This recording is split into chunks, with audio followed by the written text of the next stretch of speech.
Приветствую уважаемых подписчиков и гостей канала. Перед просмотром ставьте лайк, подписывайтесь на канал и не забывайте нажимать на колокольчик.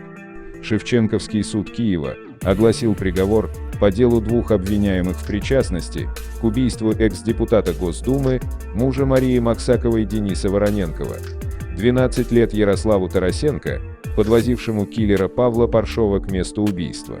Второй обвиняемый – Александр Лось, которого подозревали в том, что именно он собрал группу для организации убийства по заказу криминального авторитета Юрия Василенко, оправдали, поскольку его вину так и не смогли доказать. Таким образом, стройная версия о причастности к убийству Вороненкова руки Москвы, которую олицетворял бывший гражданский супруг Максаковой Владимир Тюрин, рассыпалась в суде. По версии следствия, именно Тюрин попросил своего харьковского подельника Василенко поквитаться со сбежавшим на Украину Вороненковым. Василенко обратился за помощью к Лосю, а тот подключил к делу радикалов, членов запрещенной в Российской Федерации организации «Правый сектор» Павла Паршова, Ярослава Левенца и Ярослава Тарасенко. По мнению суда, именно эта часть обвинения и не была доказана следствием. Поэтому приговор получил лишь водитель, подвозивший киллера. Он засветился на камерах. И хотя успел скрыться с места преступления, его вычислили по автомобилю и звонкам в телефоне.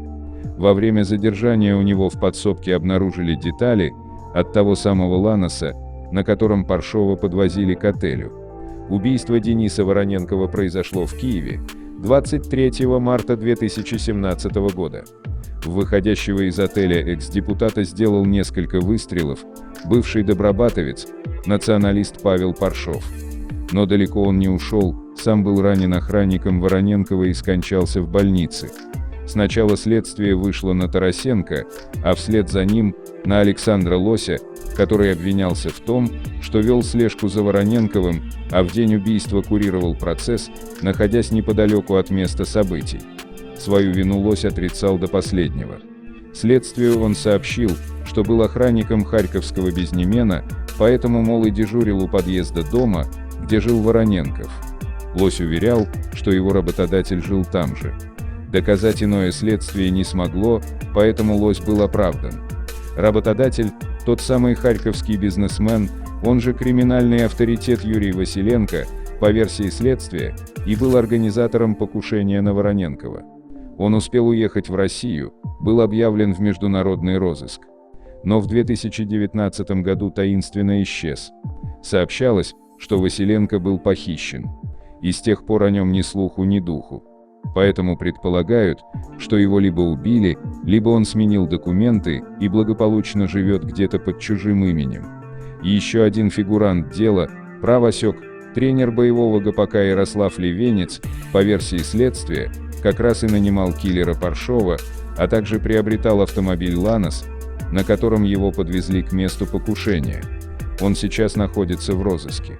Таким образом, следствие так и не ответило на главный вопрос: кто и зачем заказал Дениса Вороненкова?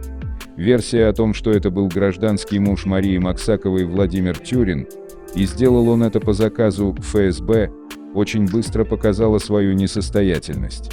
Ниточки не связывались.